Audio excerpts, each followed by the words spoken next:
We are back. We are here. Welcome. For those who don't know me, my name is Hisham Salem. I'm the Associate Director for Research of the Center on Democracy, Development, and Rule of Law.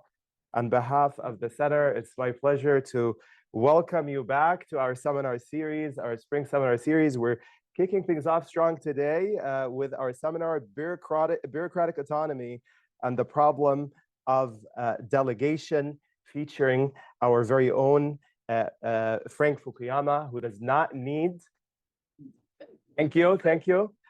He does not need an introduction, but he certainly deserves an introduction. He is a prominent scholar, public intellectual, policy leader, and best-selling author, and one of the most important political thinkers of our time. People have written full-length books, articles, love letters, also some hate mail as well, about his work and his contributions. And they sent it, yes. So my introductions can't possibly do justice to who Frank is or the profound impact that he has had on scholarship, policy, let's get on with debates. No, you're gonna listen to this, and research and higher education institutions in which he has been involved, be it Stanford, George Mason, SAIS, Johns Hopkins, Rand, not to mention his work in the State Department policy planning staff. At Stanford, he's Olivier Nomellini Senior Fellow at FSI, and an iconic member of CDDRL scholarly community. He has authored or edited over 24 books, volumes, monographs. We've been reading, rereading, and debating some of his books for decades. This is particularly the case with his seminal study, The End of History and the Last Man. And almost everything he has published is deeply, including today's research, is deeply connected to the social problems of the day. Obviously, and to keep this short, everybody in the entire world knows Frank as an intellectual authority, or in many cases, a frequently recurring citation.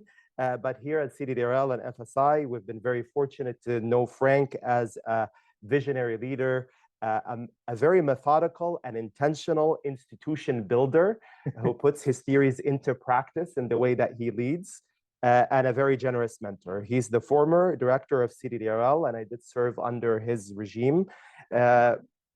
He has put much of his intellectual capital and knowledge to the service of empowering younger generations and scholars and policy leaders, whether through his directorship of both the Masters in International Policy program at FSI, as well as CDDRL's Leadership Academy for Development, or his mentorship of young scholars, postdocs, and students at CDDRL and beyond. So to make a long story short, you're in the company of someone who, whenever he writes, everybody pauses and reads, and whenever he speaks, everybody pauses and listens, which brings me to my next point. Frank will be speaking for the next 35 to 40 minutes. So he has a few minutes left. And during that time, I just ask you to hold on to your questions tight. We'll get to the Q&A after this, and we'll open up for discussion. Frank, great to have you with us. Thanks for joining us. This on? It's on now. Okay. All right. Yeah, thank you. That was unnecessarily generous, but I'll take it anyhow. So, and I'm impressed that this many people are here to hear a talk about bureaucracy, because generally speaking, if you utter that word, everybody runs in the other direction and tries to, looks at their phone and pays attention to, almost anything other than this topic. But it is one that I actually have done a lot of work on and care a lot about. So this is going to be a different kind of talk from the usual seminar, weekly seminar. It is not a report about a research project that I am engaged in. It's a little bit different. I've been writing a little autobiography over the last year, or kind of autobiographical memoir. And one of the things I've been trying to do is, so I've written 10 single-authored books, and there's actually a lot of connections between these books that are not obvious if you haven't been really paying attention. So what I'm going to do is actually follow a trail of crumbs, because there's a bunch of ideas in my different books that are all connected to each other. And I'm going to try to explain to you what those connections are. And it's one that leads me from a kind of theory of hierarchy all the way to Doge and what's going on in Washington, D.C. Now. Okay, so that's the plan. By the way, for the students, I'm happy to share these slides. There are a lot of citations here. So if you actually want to follow the actual articles that I'm building on, you'll have the full citations. All right. So hierarchy is a necessary fact of human organization, and there's a lot of theory about hierarchy. I would say that the dominant theory really comes from Ronald Coase. He wrote an article in 1937 called The Theory of the Firm. Coase is an interesting fellow. He actually never wrote any books. He won the 1991 Nobel Prize in Economics, although he's actually a sociologist. And he's famous for really two articles. So the first one was this article, The Theory of the Firm, in 1937. Coase raised the following question. If you believe in a market economy, everybody should just be dealing in a horizontal way with other market participants. Why is it that you've got these big hierarchical corporations like the Ford Motor Company or General Motors? At that time, those motor companies actually, they mined iron ore, produced steel, they made cars, they marketed cars, they did everything from soup to nuts. And he said, why couldn't you do this in a decentralized way, basically outsourcing every stage of the automaking process to different firms? Why do you have these big hierarchical organizations? And his answer was very simple. It's transaction costs, that the cost of coordinating all of that kind of outsourcing would be too expensive, and it's much easier to do it just through a single authoritative hierarchy. And there's a whole literature on economics about the theory of organization that begins with Coase's theory of the firm. Oliver Williamson is probably the most prominent person writing in that vein. Now, there was a libertarian critique of this. A lot of people don't like the idea of hierarchy, and especially, after in the 1990s, early 2000s, when we're in this big neoliberal, market-oriented period in economic thought. There's another article that Coase wrote. I believe that this was the single most cited economics article in history, The Problem of Social Cost, where he begins with this classic problem of farmers and ranchers, where the ranchers let their cattle wander over the farmer's property, and they do a lot of damage. And the idea was that they had to have liability, to protect their property rights. And Coase basically said, well, if you could imagine a world of zero transaction costs, a government wouldn't be necessary because the farmers and the ranchers could just negotiate with each other, and they would come to a just, division of property rights, and everything would be fine. So again, transaction costs played a big role in this. A lot of economists and libertarians love this idea that you actually didn't need a hierarchical organization to, assign rights in this kind of a social dispute. You could simply work it out in a kind of horizontal coordination, right? So these two articles were quite related to each other. There's an article by an economist at MIT named Thomas Malone that was written in around this period when the internet was being privatized. And his argument was, well, if the problem is transaction costs that's keeping all this horizontal coordination from happening, the internet is great because you can negotiate things, you pass information horizontally. And the old distinction that Coase had made between markets and hierarchies, he said, well, there's actually a third layer in between there, which are networks. And those are all different ways of settling kind of social organizational problems. So the 1990s saw all these people trying to figure out, could we get to social organization without a hierarchy? The idea of a complex adaptive system became very popular. You had a whole organization, the Santa Fe Institute, that was devoted to studying. It's really a fascinating idea because, they wanted to focus on the idea of emergent order. A flock of birds does not have a bird president or a bird king that tells the birds where to fly. They simply have a very simple algorithm, and it leads to the emergence of order, when the flock flies around looking for food, something like that. And so the idea was maybe you could use complex adaptive systems to actually produce social order without having to have a central authority, right? So these were all ideas that were very fashionable in the 1990s, the early 2000s. It was all stupid. I mean, honestly, if you've ever tried to do anything through a consensus a body that requires consensus like NATO or the European Union, you can't do it, right? It's too hard to negotiate actually common positions this way. Whoops, sorry, happened. But the earlier thinking about the firm led to what we now call principal agent theory, which I think remains the dominant way that economists think about hierarchical organizations. So you couldn't get away with hierarchy, but I think that there was a lot of interesting writing that in a way questioned principal agent and said that that might actually not be the best way to understand how organizations work. Principal agent said the principal makes a decision, makes mandates, the agents have to do what the principal wants. Corruption and organizational dysfunction occur when the agents have their own agenda and they're lining their own pockets instead of the public treasury, so on and so forth. And therefore, that's where you get things like stock options, where you align the incentives of the agent with that of the principal, so on and so forth. Now, I think that actually there were some pretty serious critiques of principal agent made by a number of people. One of them goes all the way back to Herbert Simon's famous book from the 1950s on administrative behavior, where he said that in many hierarchies, authority actually doesn't go from the principal to the agent, it actually goes from the agent to the principal, because the agent actually knows more than the principal. And I think any of you that have worked in a big organization knows that that's true. The worker bees at the bottom of the organization that are actually doing stuff actually know what's going on the ground. And the boss, that's sitting in corporate headquarters has no idea.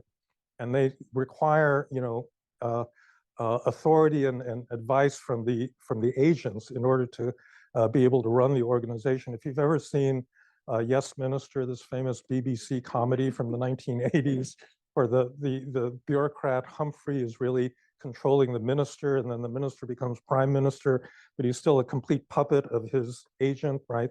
I think that that's basically what they were getting at.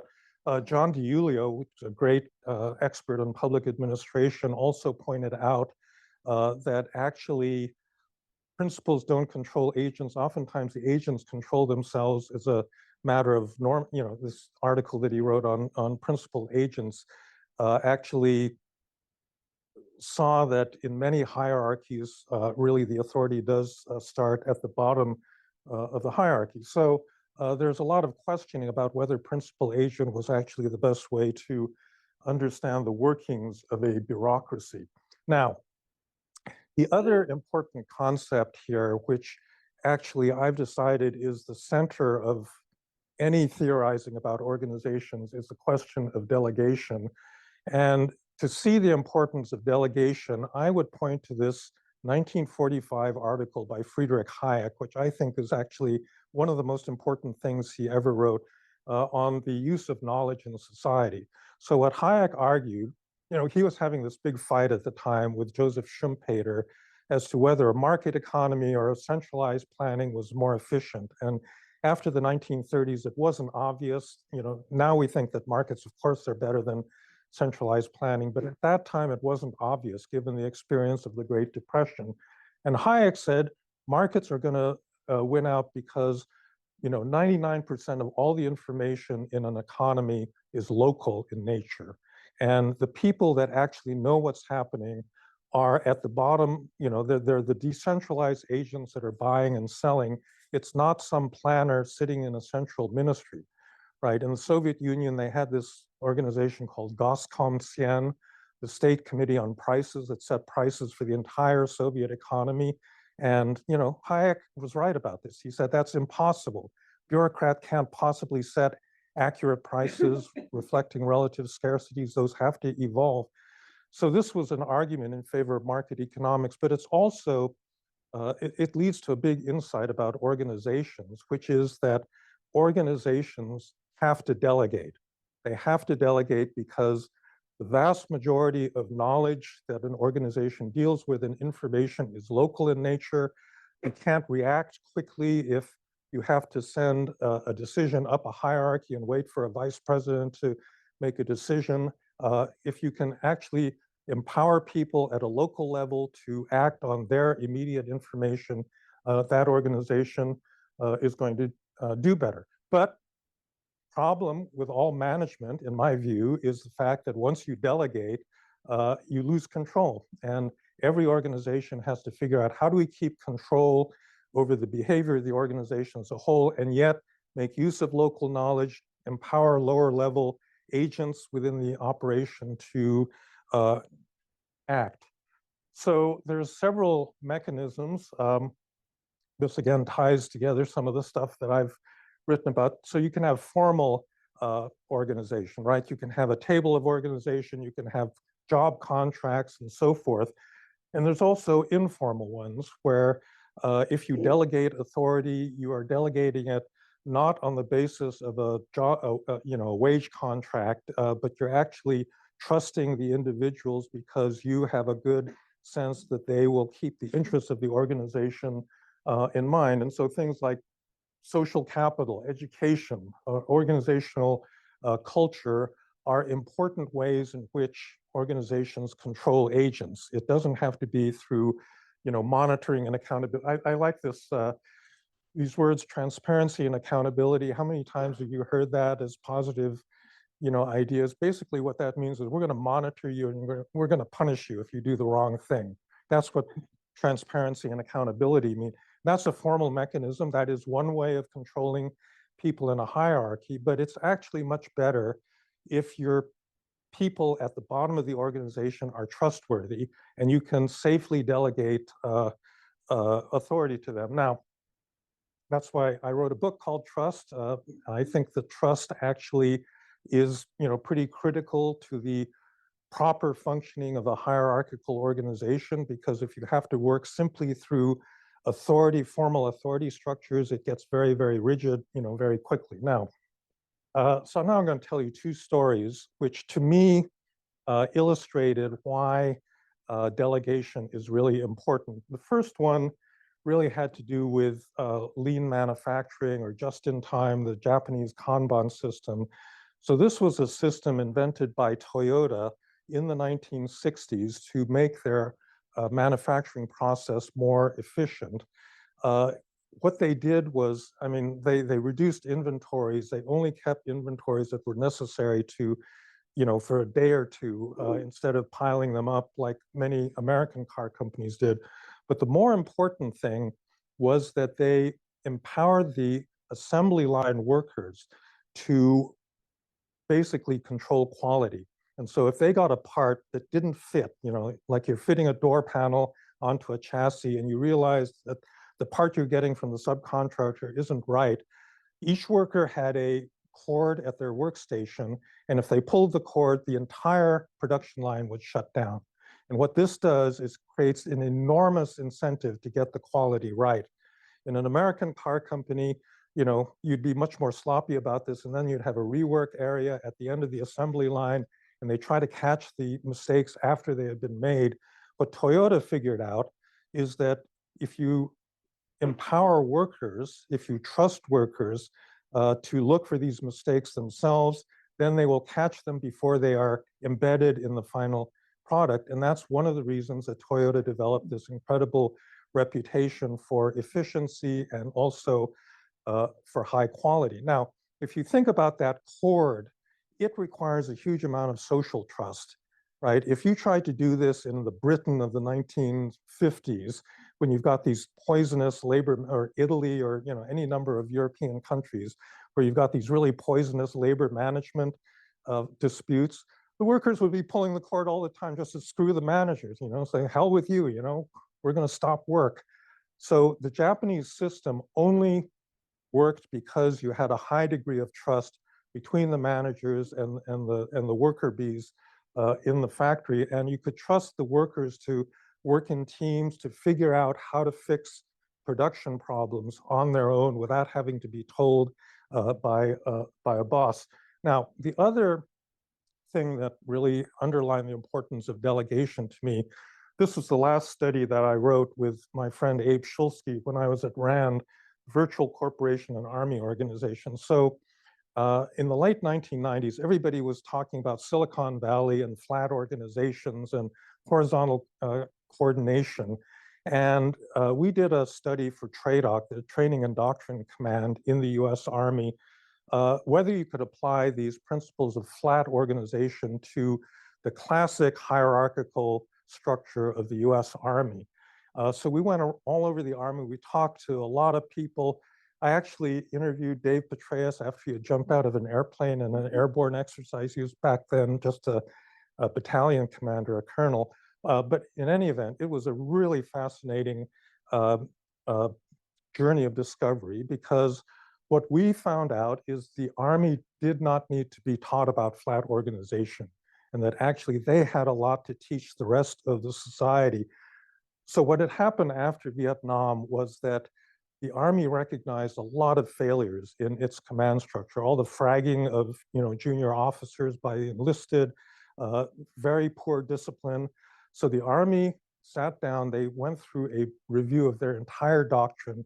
They adopted what was known in the Wehrmacht as the Auftragstaktik, which is basically the German practice of delegating the maximum amount of authority to the lowest command level possible. And if you think about it in a military situation, you're trying to assault a village. You got a platoon leader that's right in front of the house that you're trying to take over. Who's going to know more about that, right? It's all this local knowledge stuff. Who's going to know more? Is it the second lieutenant in front of the house, or is it the general, 100 clicks back at headquarters? Obviously, it's the platoon leader. And so the Army said, okay, we are going to adopt a system that goes under different titles like mission orders or commander's intent. The commander's job is only to focus on big strategic or operational issues, and every other decision gets to be made by the lowest possible command level in the Army. That's what makes for a good military organization. That's what gave the IDF a big advantage over much more centralized Arab armies in the various wars that they fought. If you look at Ukraine versus Russia, Ukrainians actually adopted a lot of mission orders kind of doctrine, and the Russian army has remained highly centralized in that Soviet fashion, and therefore they were not permitted to actually take the initiative when they saw an opening. Like a lot of examples of this, like the 3rd Armored Division, when it got up to Baghdad, they were expecting, the plan had said it's going to take a week of fighting in order to take Baghdad. And the local commander said, hey, there's nobody in front of us. And he actually didn't wait for orders. He simply took the city, and he did it in one afternoon because he was empowered, to have the authority to make that kind of an important command decision without referring it to, to headquarters, right? So all of this, these two examples really cemented in my mind this idea that you really need to delegate authority, but the process of delegation is extremely complicated because you can also delegate too much authority. There are many examples of, like, I remember at the time, the Barings Bank, this big financial firm, collapsed because they basically gave a low-level trader the authority to bet the firm, which he did, and he lost, and the whole thing went bankrupt, right? So you don't want to just willy-nilly delegate, that kind of authority. And I think that all of management, basically, in any private or public organization, depends on getting that delegation formula right so that you can keep control, protect the organization as a whole, but make use of local knowledge and, all the things that make, delegation important. All right. So how much to delegate? There's actually not a lot of theory about this. And I would say that the political scientists have in general been a little bit more positive about delegation than either administrative lawyers or economists. So this is just a list of famous political, well, not all of them are famous, but Peter Evans, wrote about embedded autonomy, about how the Japanese developmental state, actually delegated authority to economic technocrats. Dan Carpenter wrote about the delegation of authority in 19th century, the 19th century growing administrative state. One of our former postdocs, Ryo Matsuzaki, basically wrote a book about how the Japanese colonial administration in Taiwan had been delegated a lot of authority. And so the basic decisions about how to govern Taiwan were not made in Tokyo. They were made by the local guy on the spot. Dan Honig wrote a book recently about how development bureaucracies are much better when they're actually controlled by people in the field rather than by people in headquarters, right? So there's a substantial political science literature that thinks that more bureaucratic autonomy will make organizations work better than, than others. So this led me to puzzle about this, because in the development realm, there was a lot of feeling that you shouldn't delegate stuff. So Bob Klitgaard, who's like, maybe still is like the leading authority on corruption, had this formula that's cited by many people. The World Bank really loved this, said, corruption is equal to monopoly plus discretion minus accountability, meaning the more monopoly and the more discretion you gave a bureaucratic agent, the more corruption there would be. And therefore, you wanted to take away as much discretion as possible. This led, for example, to the Indonesians outsourcing their highly corrupt corruption agency to a Swiss company in Singapore, so that actually the agents couldn't have any discretionary authority. And corruption agencies are, I'm sorry, customs agencies are famous for their corruption because you're making all these judgments. This container can go, this container can go. Oh no, I'm going to inspect this container, right? And so it was very easy to bribe people in that situation. And it was so bad in Indonesia that they simply took away all discretion whatsoever, right? And so the World Bank was pushing all their clients to eliminate discretion, whereas in my reading, discretion was necessary. It was a good thing. You wanted people to have the authority to make local decisions. So how do you square this circle? So this led to an article that I published in Governance. So I won a prize last year. It was a Lifetime Achievement Prize for work in public administration by the American Society for Public Administration. And I think it was largely for this article, which my political science friends may not have read, but it was a theory about what's the appropriate level of discretion to grant a bureaucratic agent. And I postulated that there is a kind of inverted U where too much discretion is a bad thing and no discretion is a bad thing. And there's a kind of optimal level of discretion, which is the top of that inverted U. So the question is, where do you put the top of that? And my theory is summarized in this chart. It all depends on the level of capacity, of state capacity. If you have a very low capacity bureaucracy, you want to take away discretion. And if you have a very high capacity bureaucracy, you want to provide much more discretion. So I think you could illustrate this in airline security. So when, after September 11th, the United States created the TSA, they deliberately didn't want to hire expensive employees. And so everybody in TSA basically just has a high school equivalency degree, and they have no discretion at all, right? They can't say, oh, this person looks suspicious, we're going to pull you out. Everybody has to take off their shoes. So they operate by some pretty rigid ex-ante rules about how they can inspect people. On the other hand, Israel invests a lot of money on their airline screen. So this is a famous story that Catherine knows about. I once came into Ben Gurion Airport for a conference, and I had a Libyan multiple entry visa in my passport because I had been talking to Colonel Gaddafi. And so I go up to the security guy, hand him my passport. He says, oh, so you've been to Libya. What were you doing there? And I said, well, I was talking to Colonel Gaddafi. And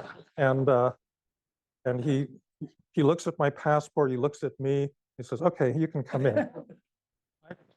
So You would never in a gazillion years allow a high school graduate TSA employee to make that kind of a decision, but Israel's, invests a lot of money in having screeners who have enough background and contextual knowledge to make that. So in any event, and this also explains, why you think about something like the Federal Reserve. The Federal Reserve has unbelievable discretionary power. During the financial crisis, they'd say, okay, we're going to bail out this bank and this bank, but not this bank, involving tens of billions of dollars, in those kinds of decisions. And how can you do that? How can you do that safely? Well, basically the entire staff of the Fed are PhD economists, and they have a lot of background, a lot of training. They're not high school graduates, right?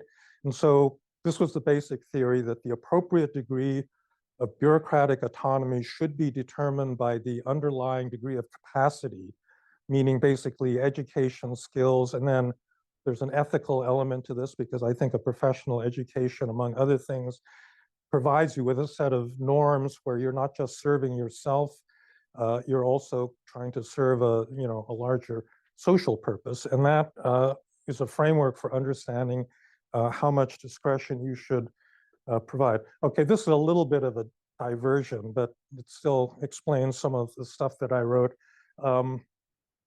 When I arrived at Stanford in 2010, we were, I think, kind of at the tail end of this period that had seen the rise of new institutional economics, right? This was Doug North and all of his followers. And so, there's a whole series of writings where economists had not paid attention to institutions prior to this.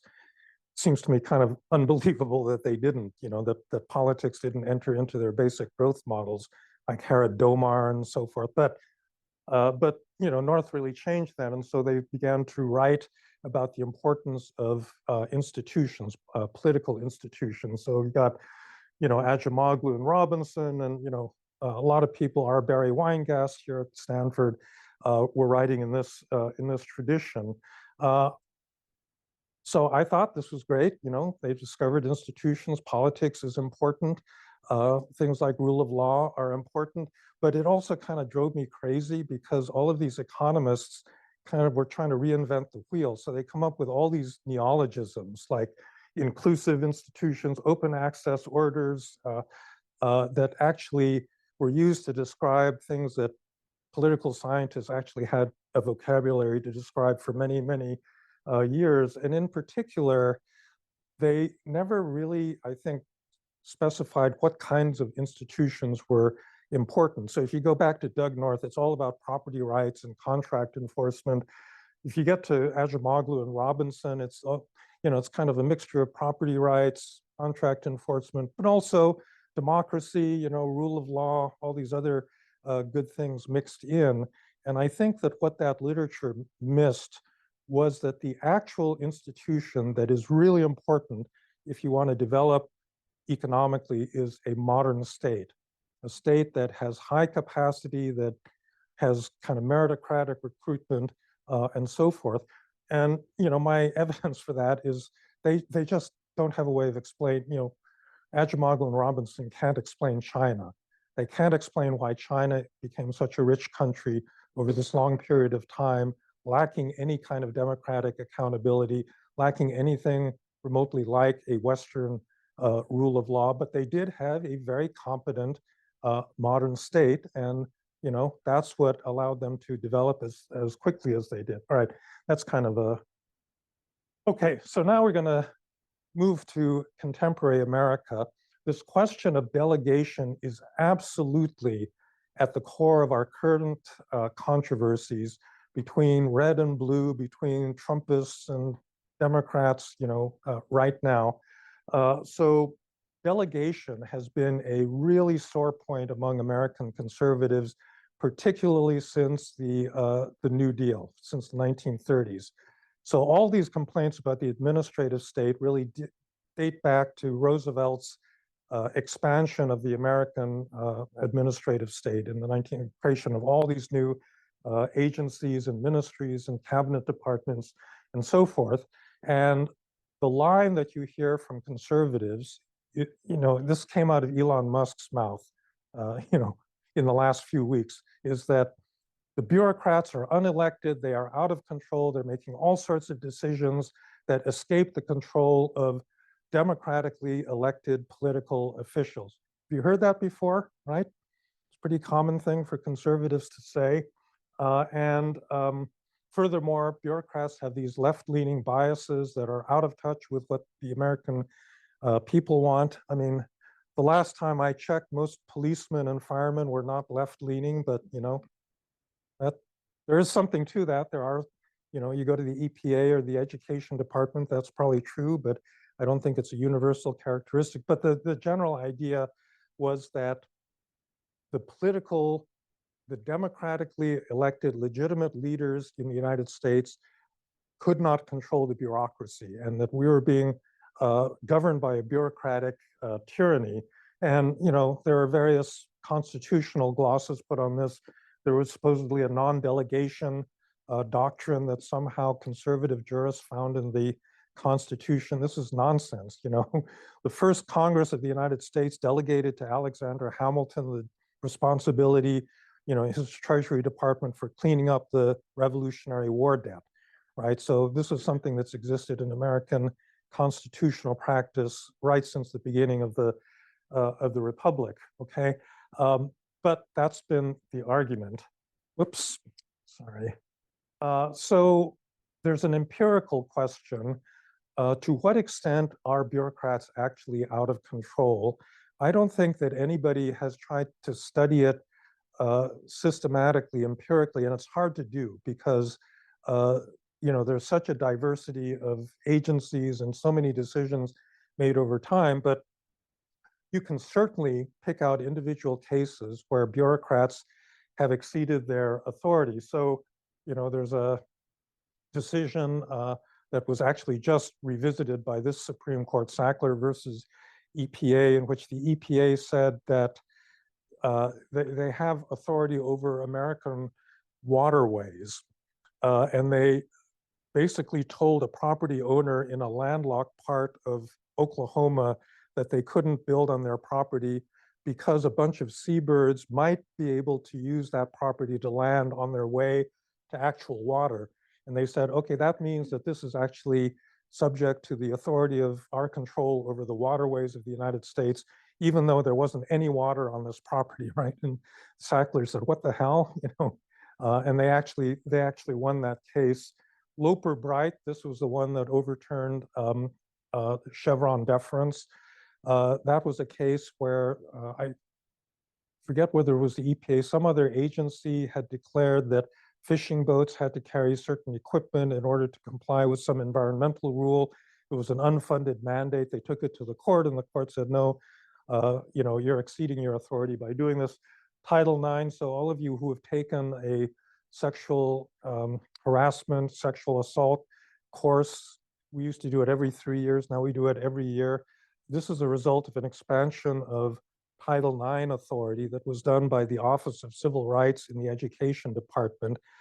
In my humble opinion, it should have been put through an APA process, an Administrative Procedure Act, with notice and comment, but they got around that, and so they forced compliance with something that I think was actually not really in the authority of the Education Department to do. So there are definitely cases where you have bureaucracies that are making decisions and making policy basically without going through the proper channels. So Kate Bursch and I, so Kate was a postdoc here at CDDRL about 10 years ago. She's now teaching at Davidson. But we wrote an article. Margaret's not here, huh? So Margaret allowed us to write an article on bureaucratic autonomy for the Annual Review of Political Science. And this was really a fascinating exercise for both Kate and me, because we're both political scientists, and we really had no familiarity with administrative law whatsoever. And so we both had to do kind of a crash course on American administrative law. And what we argued in the article was, it is not true that bureaucrats are out of control. And in fact, there are a lot of control mechanisms that exist by which the political layer controls the bureaucratic layer, right? So You've got ex ante rules. For example, the federal acquisitions regulations are ex ante rules for how you procure things if you're a federal agency. This rule book extends to several thousand pages of very detailed instructions. This is the reason why it costs so much for the federal government to buy a hammer, or an airplane, or a, office computer, or whatnot, right? So there are a lot of ex ante rules in personnel, in procurement, in lots of other areas of government. You have ex post accountability. So you probably noticed that Congress is constantly calling agency heads and bureaucrats to the carpet. How did you manage to excuse that bank? Didn't you notice that criminal activity going on? So there's ex post accountability. Then the two important ones are appointment power and removal power. So obviously, the real way that you control a bureaucracy is by who you get to run it. And here there's actually a constitutional issue. So the Constitution gives the president the very clear ability to appoint senior officials with the advice and control of the Senate, right? It does not say that much about inferior officers, whether Congress has the right to regulate the appointment of inferior officers in an American bureaucracy. And then removal power, this is the ability to fire people. Like, this is completely at the center of the controversy with DOGE right now, because Congress actually has passed many, many rules about removals. So there are all sorts of civil service protections that begin with the Pendleton Act in 1883. That controls hiring, but it also makes certain positions subject to what they call for-cause removal. So the head of the BLS, the head of the IRS, many agencies cannot be fired by the president without for-cause justification, meaning you basically have had to assault a kid or something, before you can be removed. You have to give 60 days notice, and you have to explain why you're removing these people. So the Trump administration and Elon Musk have basically fired all of these people. Inspectors general, there's several hundred positions throughout the federal government that have for-cause removal protection. The right of Congress to set these rules was created by a Supreme Court decision in the 1930s called Humphrey's Executor. And the Trump administration came into office saying, we don't believe this is constitutional. And so this is one of the big decisions that's now going to go up before the Supreme Court, I would say probably in the next couple of months, where the Supreme Court is going to revisit whether Congress actually has the right to protect certain job categories. And my sense from the administrative lawyers I've talked to is that they'll probably overturn this and support, the administration's ability to remove this particular category of officials. There's a long history to this. So James Madison was the founding father that was the big proponent of the president's ability to remove officials. He said, unlike appointment power, if you want to appoint somebody and Senate turns you down, you can always appoint somebody else. But if you can't remove an official, that really impedes your executive authority. And I think that contemporary theories of the unitary executive come out of that debate. It was called the Decision of 1789, where the founding fathers actually tried to hash out this issue, and the law on this is still a little bit unclear. But removal power for senior officials, absolutely nobody questions the ability of a president to do that, and it's a very important way that elected political officials have of disciplining the bureaucracy. And then finally, ad hoc interventions, emergency powers. You can override rules in certain cases. The California state constitution gives the governor the ability to declare a state emergency. So Jerry Brown actually did this in 2015. He said that the drought in California is giving him, he said that that's created an emergency situation where he could suspend CEQA, this law. Probably heard me complain about this in the past. Right, so there are things of that sort, right?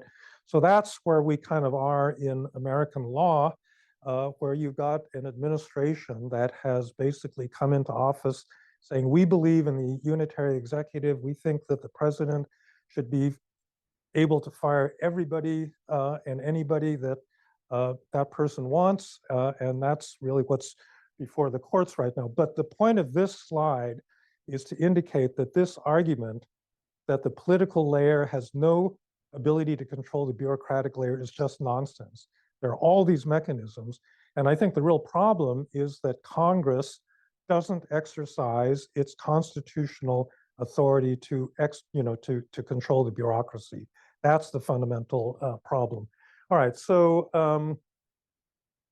so what's the real problem? So I started this working group a little over a year ago. We originally called it Protect and Reform Our Public Service. This was before the election, so we figured we would protect the public service if the Republicans won, and we would try to reform the public service if the Democrats won. We actually didn't. We knew that there was Schedule F and all these, the Project 2025 attempts to attack the bureaucracy. We didn't quite grasp how pervasive and powerful that would be. But we are still at work, and we are now actually in the reform wing of what we wanted to do, because essentially we can't protect the bureaucracy. You got to be a lawyer and you got to be litigating, and that's not our function. But we do think there's an opportunity, because I think that the DOGE attack on the federal bureaucracy is going to run its course. They're going to do a tremendous amount of damage. They're going to fire a lot of people that shouldn't be fired. I think Americans are going to realize that actually the government isn't their enemy. And when they can't call their Social Security office or they can't get their veterans benefit, they're going to say, oh, no, maybe the government actually does have a purpose after all, right? And so I think that we are hopefully going to move to that kind of point. And actually the destruction that's been done up till now may, in a way, clear the decks for a real reform of the public service. And I think that we need to do that. And that requires properly understanding what is the problem with the federal bureaucracy today. I agree with Donald Trump and Elon Musk that there is a deep problem in our federal bureaucracy. I don't dispute that. It's not a well-tuned, efficient machine, right? But I think that they are basically 180 degrees wrong with what the basic problem is. Conservatives say the problem is it's out of control, that they're making all these decisions without any kind of democratic oversight. I think the actual problem with the bureaucracy is the opposite. It is over-constrained. So there are way too many rules that every single federal agency has to comply with, and it creates a culture within the bureaucracy where rule compliance becomes the way you get promoted. It's your major incentive to move forward in your career. Actually producing results in the real world for your constituents, that's not what you're either punished or rewarded for. You are punished or rewarded for your ability to comply with rules. And that is really what drives people crazy about bureaucrats, is that you're at the DMV, it's 4:59, you finally get to the front of the line, and the bureaucrat says, oh, sorry, it's 5 o'clock, time to go home. He says, yeah, but I'm the only person in line, can't you just get me through? Nope, sorry, rule says we close at 5 o'clock, that's it, right? That's what drives people crazy about bureaucracies. That is not the bureaucrats' fault. That is the fault of the people that put these extensive mandates on the bureaucracy. So Dan Ho at SLS has this project to use big data to try to actually catalog these rules that affect federal agencies. And he was telling me that they were trying to count the number of congressionally mandated annual reports that federal agencies had to submit to Congress.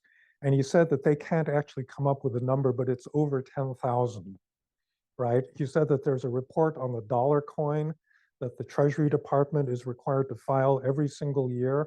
And so if you want to ask, what are bureaucrats What makes them so inefficient? Well, one of the reasons is there is some bureaucrat in the Treasury Department that every year has to draft a report to Congress on what's happened to the dollar coin in the last year, right? 10,000 of these things. So what do you expect bureaucrats to be doing, plus which there are a lot of informal rules that they think they have to follow.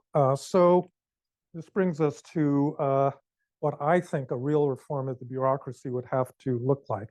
They need more authority and not less, kind of the opposite of this conservative argument.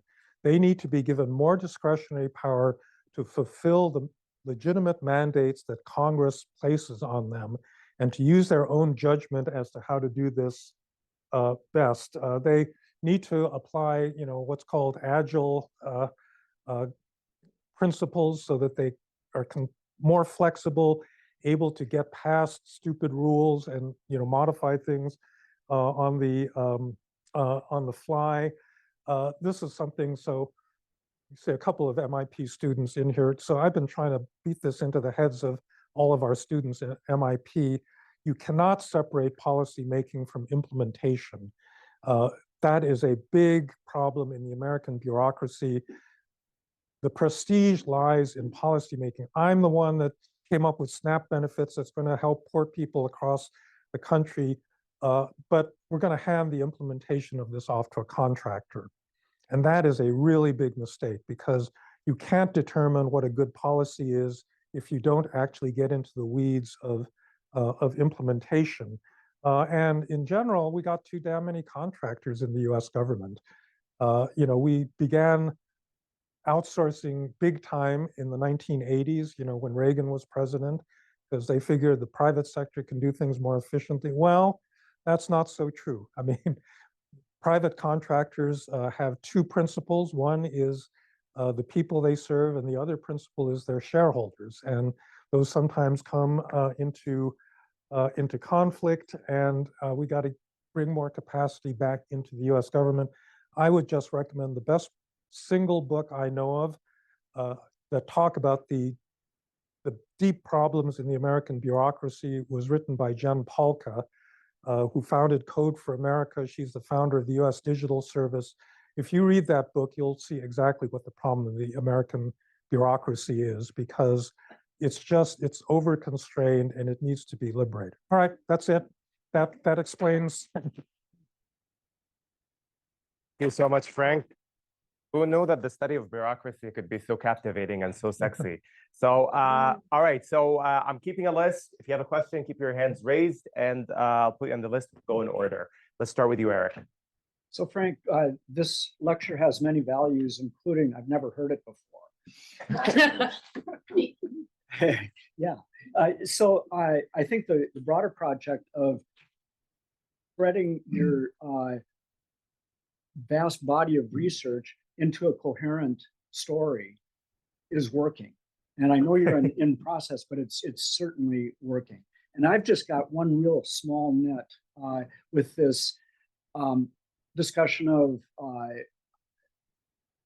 Asamoah and Robinson and the others, the 2010 sort of strain of scholarship with you said that the state wasn't really considered, and it wasn't considered in the things that you put forward, but it was considered in the World Bank report. Yeah, of no, that's true. No, that's true. I mean, there was a recognition of the importance of the state within development, and actually within political science. When I started writing about this stuff in the early 2000s, the topic of state capacity was not one that was popular among political scientists. Now everybody's looking at it. So I do think that there's been a big change in the way that we think about government, and it's for the better. Amachai? Oh, thank you. Absolutely fascinating. The story that you tell kind of traces a transition from a sort of a critique of the administrative state to a point now where really people talk about the deep state. And I think that's taken on a new kind of meaning. It's not only that bureaucracy is inefficient, bureaucracy is evil. There's this conspiracy. They're out to get me. They're out to destroy me. And that kind of seems to be indicative of a collapse in trust, not only of this or that bureaucracy, but in the concept of the contemporary state itself, which then produces what we might call the autoimmune state, which is the state that consumes itself, which is what we're seeing here. So that I guess there's sort of two interpretations here. One is that this is a sort of a Schumpeterian creative destruction kind of story. After 80 years since the New Deal or whatever, these things are sclerotic, they're kind of out of date, etc. And so we need a wrecking ball to run through these institutions, slash and burn, and then comes the kind of the reconstruction. The other story is that this is really kind of a process of dismantlement on political power, removing all the checks and balances on executive power in particular. So how do you see in terms the of tension between those two kind of in terms forces? of intentions? I think this administration wants to do the latter. It basically wants to destroy the American state because it doesn't see a value in it. The most optimistic gloss I could put on it is your first account, where we've tried to reform the American bureaucracy on several occasions. The most recent was the reinventing government of Al Gore, and it never really got very far. And unless you basically smash the whole thing, you're never going to be able to rebuild it. Now, if there's a reaction against the Trump administration and some more reasonable people come to power in 2026 or 28, then maybe there will be an opportunity to actually fix things. Because quite honestly, if Kamala Harris had won and we were on the reform, the bureaucracy track, I don't think we would have gotten anywhere, because there wouldn't have been the political desire to really shake things up, and the entrenched actors would be so powerful that we wouldn't be able to do anything. So maybe that's my hope, that there is an optimistic side to this story. But the malevolence of the current crowd is without question. With your permission, I'll start pairing questions. And also, Doge called, and we need to actually cut the length of the question. Moving forward. Miriam, all you. So this was a really fascinating overview. I have the following question regarding your discussion of the extent to which very low-level bureaucrats kind of need to be trustworthy to do good jobs. There's a line of research, rather interesting, that shows that the kind of social orientations of prospective public servants, that is, students who are going to go into the civil service, differs quite dramatically between students in countries like Denmark, where people have good social orientations and are therefore trustworthy, and students in countries like India, where people have bad rent-seeking orientations. And so it's not really a matter of their level of education. These people are being well educated in both settings. It's something about the broader cultural setting they're in. And I just wonder if you could comment on that. Yeah, so this Could is we take Meredith's questions? Okay, Meredith. Thanks. So I actually have two short questions. One would be the assumption in what you're saying is that this is complete eradication of much of the bureaucracy now, and then it gets rebuilt. But the other possibility is that it gets fully privatized. And indeed, there's already a second set of stakeholders of bureaucratic control that are all the private interests, which, the ranks of contractors and management consultants and so on, who are among those in some ways pushing back. So what happens if that is the case? And then the second brief question is there a country, or even better, a subnational authority within the US that does this better? And how did they reach that point? In other words, were they that way from the inception of good bureaucracy, or did they manage a reform process that actually could be modeled? Okay. So there's an ethical dimension to the functioning of a bureaucracy that I didn't really get into, but I think you're right that is extremely important. Was it Philip Gursky that wrote this book about the impact of Calvinism on the creation of high-quality bureaucracy, which is really quite fascinating, where, he argues that in Calvinist countries, you had a public orientation towards the people that went into the government that was quite different from Southern Europe, from Latin America, from other parts of the world. And it's that Calvinism that really, got rid of the corruption, because no formal set of institutions is by itself sufficient to really police that sort of thing, right? Yeah, so outsourcing and contractors has been a dodge. So the number of full-time federal employees is actually no larger today than it was in 1969. Most people don't understand that. But the government processes 5 times the number of dollars. So how do they do that? They do that through contractors. And there's been this unbelievable explosion of outsourcing. Much as I lament the destruction of AID, they basically had no capacity. All they were was a contracting shell, and all the work of development was outsourced to a lot of for-profit contractors. And if that trend continues, which it may well, I think that's very bad, because they just don't have the accountability that an actual civil servant would have. Now, there are many pockets of excellence, but I think that this is where the Asian embedded autonomy becomes important. Nobody has ever accused DARPA of being a corrupt rent-seeking organization, even though they've got a lot of discretion to give out money, to new defense projects. And I think that's partly because you couldn't, it's hard for a member of Congress to figure out how to get DARPA corrupted. How do you get them to do a project that's going to benefit your constituents, whereas many other parts of the government are subject to that kind of rent-seeking behavior. In fact, I was just listening this morning on Planet Money. There's a podcast. They're interviewing Elaine Kamarck, who was one of the leaders of the reinventing government reform effort in that Al Gore led in the 1990s. And she was saying that there is a provision to subsidize the production of a certain kind of wool that they discovered, and they said, okay, let's get rid of the subsidy. And so they actually got rid of it. And it was back in 2 years, because in Congress, the wool producers had put so much pressure on their congressmen to restore the subsidy that, they just couldn't get rid of it. And I think there's many things like that. So it's a direct product of American democracy. We have interest groups, and they don't want to change things. And that's what makes the system, and that may indicate why you really got to blow the whole thing up before you can actually fix it. All right, next pair, Didi and Maria. Oh, right next to each other. Okay, so thank you so much. So going back to Schefter, the best prospects for reform come when you have a coalition for bureaucratic autonomy, or the best way to protect the state.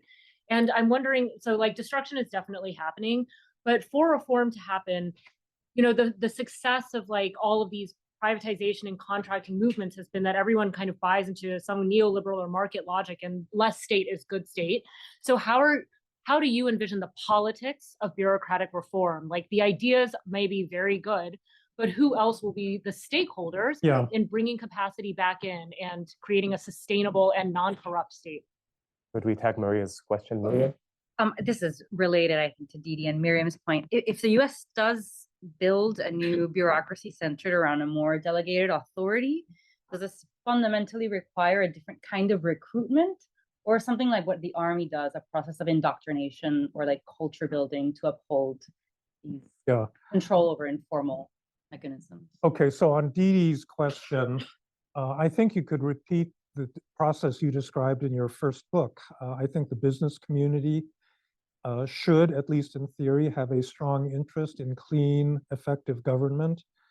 And I think that we haven't made enough effort to cultivate them as an ally in the process. I mean, they were absolutely critical, as you yourself argued, in the progressive era reforms. And I think they could be, again, I mean, the problem is that a lot of businesses have figured out that rent seeking is more immediately profitable than actually supporting, a general reform. But those are arguments that I think we gotta make. I'm sorry, your question. Remind me. Maria.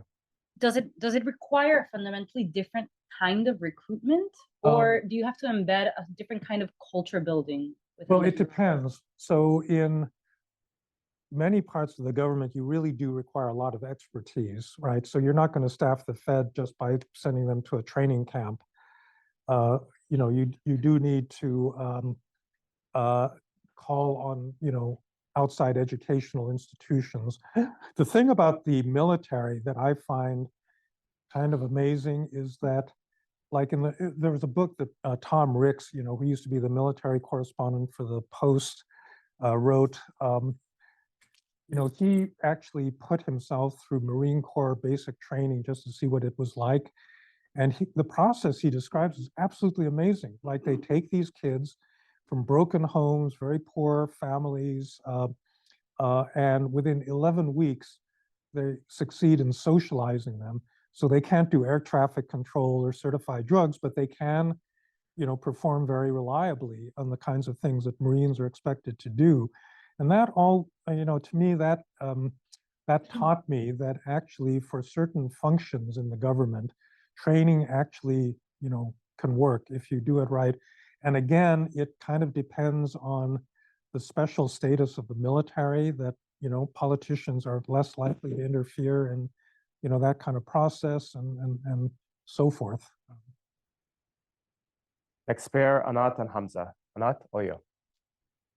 So first of all, you when you started, you were talking a lot about, you know, you were mixing, mostly talking about private sector institutions like corporations and other, but in general, you were saying that, you know, can the top trust the low level and, you know, give them discretion? But the question is, can the low level trust the top? Yeah. Because the top is the one giving incentives and possibly, you know, bad incentives. And then they get blamed for whatever in bureaucracy or, you know, misconduct, bad apples. So it's more, in my mind, there's a lot of narratives here, and it ends up being about power and rent seeking and other things. So I'm not, you know, that part was sort of missing about the incentives at the top and the incentives at the lower level. If they act badly, it could be because they were giving incentives from the top to do so. Yeah. Okay.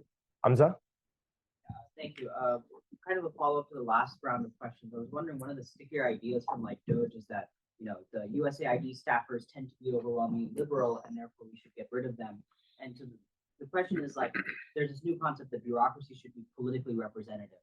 And I'm wondering, like, in thinking about bureaucratic reform, how do you undo, or do you try and undo the idea that your bureaucracies can and should be kind of neutral instead of deeply tied to the ideology of the administration? Yeah.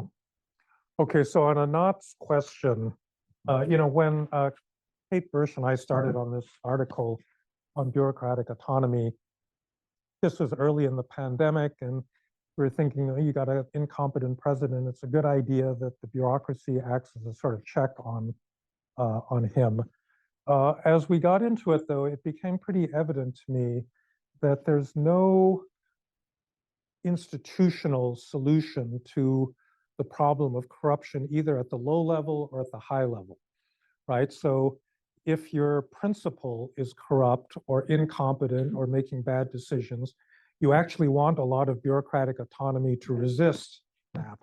On the other hand, if the principal is good and doing good things and public-spirited, and the bureaucrats are corrupt, then you actually want more authority for the principal, right? And there's no way in advance to know.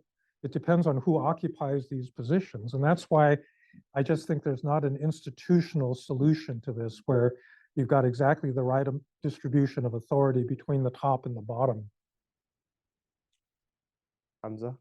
Oh, okay. So remind me. USAID. USAID. Representation in the bureau. No, oh, it's ridiculous. I think that the old Weberian criteria for bureaucratic service is still the right one, that it should be based on expertise and merit, and that the ethical orientation should be towards public service and not towards any kind of private enrichment and not towards any kind of partisan, you know, political orientation. You know, that was the original idea of the bureaucracy. I think that in countries that have effective bureaucracies, that's what people are trained for. That's why most European bureaucracies are pretty good. In Japan, Korea, that is kind of their orientation. Now, that doesn't mean that they don't have biases.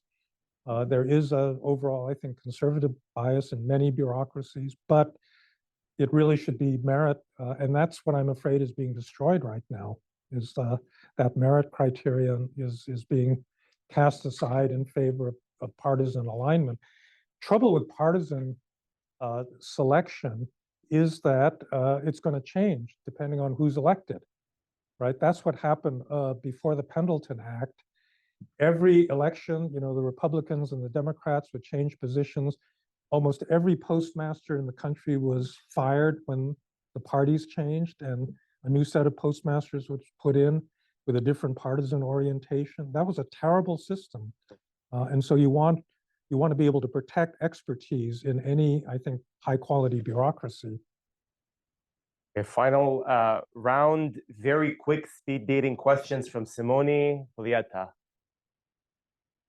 On your 2013 article on governance, if we think that the capacity in the US is going to go down dramatically, wouldn't we expect then to have a lower level of efficient discretion? Polietta?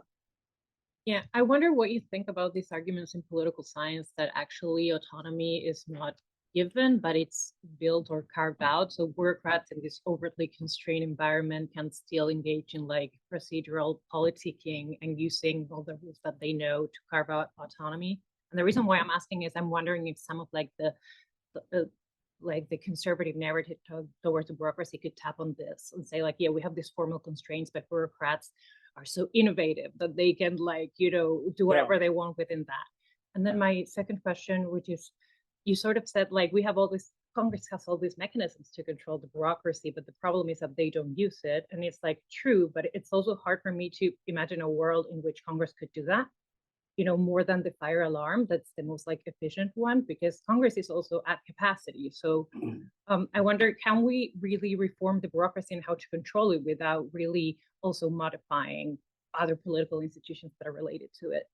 Yeah. So in the question about decline in capacity, yes, presumably you would want more checks and balances as the quality of the bureaucracy deteriorates. I don't think that deterioration is going to be uniform. It's going to hit certain bureaucracies much harder, than others. But yeah, I mean, I think my general theory holds, in a system of generally eroding capacity.